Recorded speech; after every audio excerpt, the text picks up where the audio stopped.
Do you have an Amazon Alexa enabled device? You can now listen to my podcast on that device.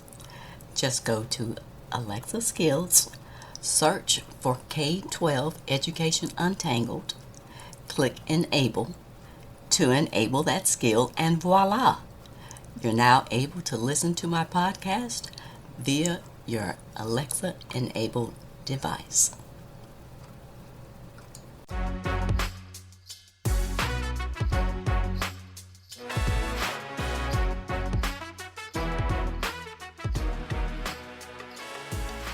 Welcome to another episode of K-12 Education Untangled. My name is Dr. Kim Fields, former corporate manager turned educational researcher and advocate, and I'm the host of this podcast. I got into this space after dealing with some frustrating interactions with school educators and administrators, as well as experiencing the micro-discriminations that I faced as an African-American mom raising my two kids who were in the public school system. I really wanted to understand how teachers were trained and what the research provided about the challenges of the public education system. Once I gained the information and the insights that I needed, I was then equipped to be able to successfully support my children in their educational progress. If you're looking to find out more about current information and issues in education that could affect you or your children, then you're in the right place. Thanks for tuning in today. I know that staying informed about K-12 education trends and topics is important to you, so keep listening. On today's episode, I'll be discussing what students need to succeed in school. What are the skills and characteristics that are needed for a student to succeed in school? Are there additional skills that students of color need? I highlight these skills, attributes, and characteristics based on my findings from the research, and I specify the single most important factor that you should consider when helping your child succeed. At the end of my discussion, I close this episode with a summary of key points. Let's get started.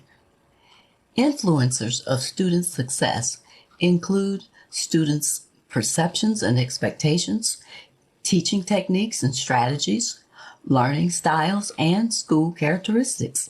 The most direct influencers of student success are the characteristics of teaching style, classroom activities, and instruction interactions with students.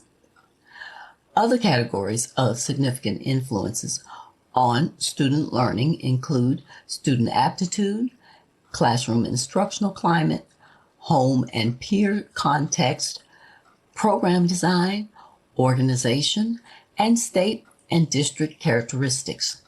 These all show that psychological, instructional, and contextual areas have the most impact on learning.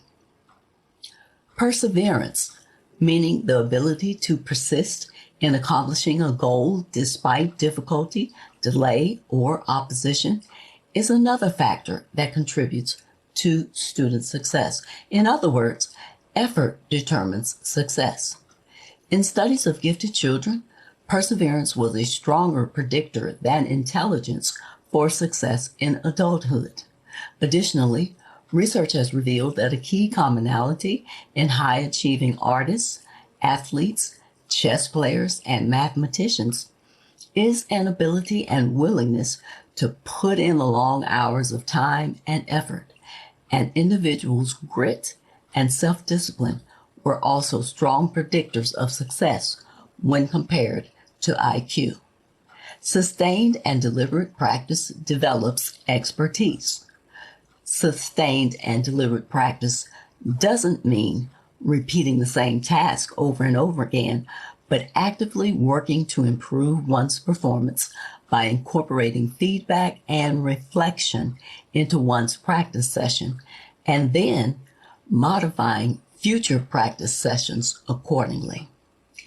The exercise of self-determination skills, such as choice-making, problem-solving, and self-advocating, as well as active involvement in transition planning, is positively related to skill instruction received as an opportunity to practice skills in inclusive settings.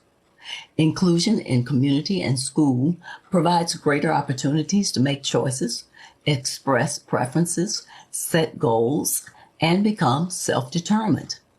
Poverty, segregation, and restrictiveness of setting may limit the development of an individual's self-determination. When limited inclusion is compounded with the lack of resources and opportunities for enriched and varied experiences, development of self-determination skills is likely to be hindered. There seems to be a link between neighborhood mobility and student success outcomes. Where a student lives is strongly linked to school quality, access to educated adults, exposure to violence, etc. However, there is surprisingly little research on the link between the neighborhood in which a child begins school and later schooling outcomes. Understanding early neighborhood experiences is important for determining whether students are, quote unquote, stuck in neighborhoods of disadvantage. It's also important to understand how a student's early neighborhood schooling experiences are related to later success in school. The question to address is whether changing neighborhood context improves student performance. Another question to address is whether it is possible to move to opportunity that could later influence outcomes. Several research studies explore how neighborhoods shape academic performance, with consistent findings that students living in poor neighborhoods experience worse outcomes than their peers.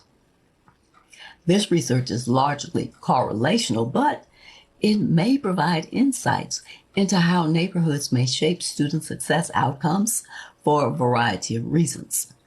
Neighborhoods of residence determine access to public goods and institutions that may contribute to academic success. These may include public schools or libraries, cultural institutions like museums, or community organizations such as the YMCA that provide extracurricular activities. Neighborhoods also influence the set of adults that are available to serve as role models to students and provide access to networks. Importantly, neighborhoods often determine a student's peer group, both in and out of school, which could have implications for academic performance. Additionally, neighborhood crime, violence, or noise may hamper academic success. Further, there's considerable evidence that early childhood experiences matter to academic success in the long run. Several studies found that early school experiences such as kindergarten class size or the quality of third grade teachers affect later academic and non-academic outcomes such as test scores, college attendance, and wages or salaries. In one study of students in New York City neighborhoods, the findings indicated that in high poverty neighborhoods, there was high student mobility, although the results did not indicate whether the students were able to escape to higher quality neighborhoods. This study looked at a cohort of first graders and followed them through their academic career. Students from high poverty neighborhoods were more likely to experience significant increases in neighborhood quality compared with students in low poverty neighborhoods. In contrast, students from high quality neighborhoods were much less likely to experience decreases in neighborhood quality than their peers from low quality neighborhoods. The results indicate that there's considerable mobility out of high poverty neighborhoods. However, among all mobile students, there's a mixture of moves, both significantly better and significantly worse neighborhoods. One of the ways in which residential mobility is expected to influence school performance is by providing access to higher quality schools. Almost all of the students in this first grade cohort, roughly 98%, changed schools at least once during their K-12 academic career, but not all of these moves resulted in exposure to schools that had significantly different quality. This study from 2016 indicated that making any school move is negatively related to performance, even if the move is to a similar low-quality school. Students who moved to low-quality schools perform worse than their peers who don't change schools. Students who moved to higher quality schools experienced no change in academic performance for math and only a slight decrease in reading performance. Changes in school quality have a more consistent relationship with student performance, so much so that moving to better schools helps performance and moving to lower quality schools harms performance. In fact, moving to better schools can be somewhat protective of any harmful effects of moving neighborhoods, at least when these moves are made to neighborhoods of similar quality. The bottom line is, residential mobility tends to be negatively related to schooling outcomes, but moving to a significantly better quality school is positively related to student outcomes and may mitigate the additional negative impacts of moving to lower quality neighborhoods. There is little evidence that moving to higher quality neighborhoods is related to improved academic performance. However, there is consistent evidence that moving neighborhoods is associated with decreases in both short and long-term student performance and attainment, especially among students who moved to lower quality neighborhoods. Moving to a higher quality school has positive effects on long and short-term student performance. Students and families who make moves to higher quality neighborhoods tend to be more concerned about their children's educational outcomes. They're more ambitious, more informed, etc. Let's keep this in mind. Neighborhood is not destiny. Having a sufficient number of quote, end quote, good schools, helping families choose the good ones when they move neighborhoods, and even allowing them to stay in those good schools if they must move neighborhoods are all mechanisms that could improve student success outcomes. Students want to be involved in budgeting decisions at the school level. For example, in 2023, students who attend the Phoenix Union High School District in Arizona, of which about 28,000 students attend, would like to see the monies invested in expanding the district's job fair resources, including more opportunities to connect with local employers and prepare for their future careers. Participatory budgeting is a democratic approach to resource allocation that allows students to pitch and vote on the projects at the district that will be committed to implementing with a portion of the available funds. Many times, administrators overlook students' opinions about school decisions, but when school leaders seek out students' involvement, students feel more engaged, and leaders have a better idea of what they can do to help students succeed. Sometimes students address other issues besides financial decisions. As an example, a former principal of Western Branch Middle School in Chesapeake, Virginia, had students tell him that the school's dress code unfairly targeted clothes worn by girls and students of color and subjected them to harsher discipline. The students also pointed out that students of color were significantly underrepresented in the school's advanced level courses. They also urged the principal to replace water fountains that even the staff weren't using because they considered those fountains filthy. Parents are also part of the process, and they get a chance to vote on initiatives that help students as well. There are 3 skill sets that have been described in extensive research that are contributors to improved academic and social outcomes. The skill sets include 1, Cognitive and metacognitive skills such as goal setting, progress monitoring, and memory skills. 2, social skills such as interpersonal skills, social problem solving, listening, and teamwork skills. And 3, self-management skills such as managing attention, motivation, and anger. Other factors such as acculturation and family function have proven relevant to academic achievement for students of color. Additionally, these considerations are worth noting for students of color and their success in schools. 1, culturally responsive teaching and teacher quality. Educators should incorporate culturally relevant content and teaching strategies that reflect and respect the diverse backgrounds and experiences of students of color. This helps create a more inclusive and engaging learning environment. The quality of a teacher, how well they understand their students, make the lessons applicable for all children, set achievement expectations, and holding high standards, etc., all matter when fostering academic success. 2, equity and access. Ensuring equitable access to quality education and resources is vital.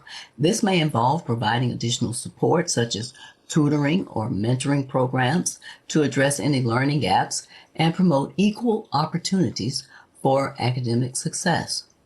3, representation and role models.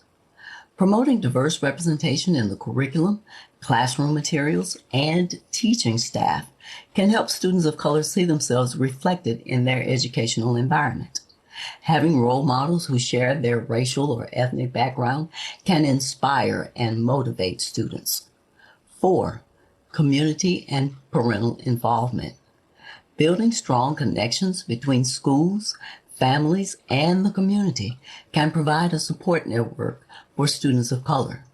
Engaging parents and caregivers in their children's education and involving the community in educational initiatives can help create a more supportive and inclusive atmosphere.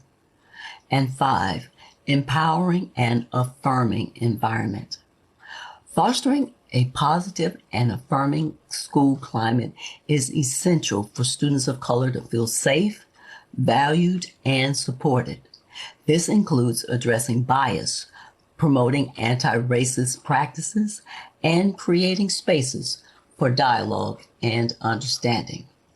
Here are some action steps that you can take. The main action step that you can take to ensure that your student succeeds in school is to be involved. Stay involved at the classroom level, the school level, the district level, and yes, even the state level. Show your participation in appropriate ways and ask questions when necessary. Follow up when a teacher or school administrator contacts you.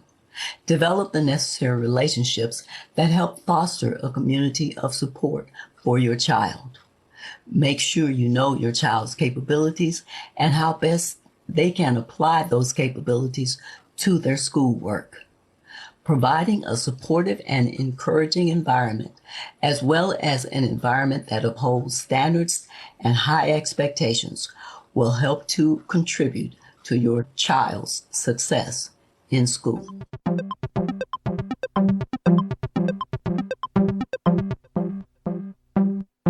Here are this episode's takeaways. The exercise of self-determination skills, such as choice making, problem solving, and self-advocating, as well as active involvement in transition planning, are all positively related to skill instruction that's received in opportunities to practice skills in inclusive settings. Making any school move is negatively related to performance, even if the move is to low-quality schools. Students who moved to low-quality schools perform worse than their peers who don't change schools. Additionally, students who move to higher quality schools experience no change in academic performance for math and only a slight decrease in reading performance. Changes in school quality have a more consistent relationship with student performance, so much so that moving to better schools helps performance and moving to lower quality schools harms performance. Perseverance is another factor that contributes to student success.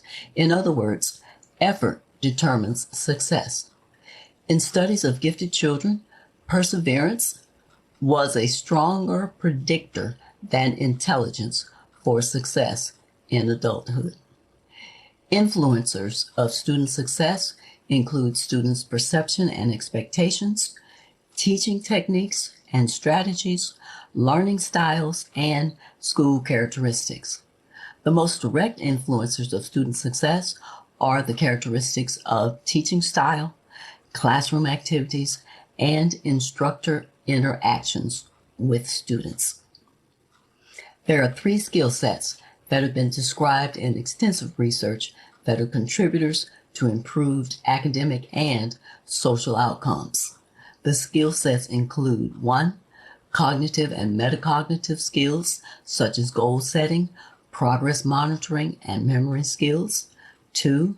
Social skills such as interpersonal skills, social problem solving, listening, and teamwork skills. And 3. Self-management skills such as managing attention, motivation, and anger. To succeed in school, students generally require a combination of various factors. Here are some of the elements that contribute to students' success in school. Academic skills, where students need a solid foundation in core subjects such as reading, writing, math, and critical thinking. These skills form the basis for learning and understanding new concepts across different subjects. 2. Motivation and engagement. Students who are motivated and engaged in their studies tend to perform better. They should have a sense of purpose, set goals, and find personal relevance in their education. Teachers and parents can help foster motivation by making learning enjoyable, providing real-world examples, and encouraging exploration and curiosity. 3. They need to have effective study habits. Developing good study habits is crucial for success. Students should learn to manage their time effectively, break tasks into smaller, manageable parts, create a conducive study environment, and use appropriate study techniques such as note-taking, summarizing, and reviewing. 4.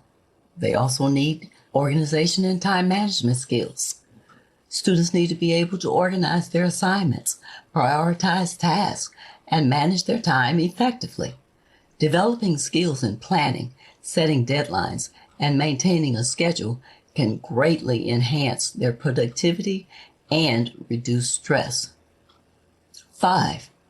Emotional well-being. Students' emotional well-being greatly influences their ability to focus, learn, and retain information. Schools should prioritize creating a safe and inclusive environment where students feel supported and valued. Encouraging emotional intelligence, stress management techniques, and providing access to counseling services can help address emotional challenges. 6 is parent involvement, which I've already addressed. Parents' involvement and support play a crucial role in a student's success.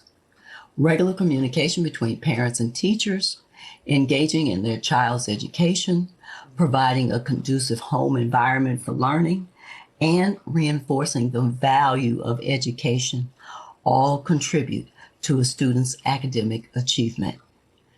And finally, number 7, students need the skills of adaptability and resilience. The ability to adapt to new situations, overcome challenges, and bounce back from setbacks is important for success in school. Encouraging a growth mindset, Teaching problem-solving skills and promoting perseverance can help students develop resilience. The skills required for success in school aren't inherently different based on a student's race or ethnicity. The fundamental academic skills, motivation and engagement, study habits, organization, adaptability and resistance, as well as emotional well-being that are needed to succeed are universal and applicable to students of all backgrounds. However, it is important to approach the educational needs of students of color with an understanding of the systemic and structural changes that they may face. By actively working toward equity, inclusion, and culturally responsive practices, schools can help students of color thrive and succeed academically.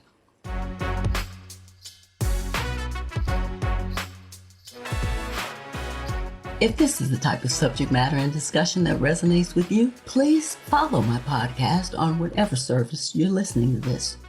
Also, I'd love to hear from you, so please leave me a rating, a review, or a comment on Apple, Stitcher, or Podchaser. You can also rate my podcast at ratethispodcast.com. If you like this podcast, the best way to support me and help me grow it is by leaving a review. This helps my rankings and entices other people to listen to the show. And share this episode with anyone that you think would find it valuable. Be sure to tell your friends, family, and community about my podcast. Thanks for listening today. I hope you'll come back for more K-12 educational discussions with even more exciting topics to untangle. And be sure to stay tuned. On the next episode, I'll be discussing how student poverty impacts academic performance. Until next time, aim to learn something new every day.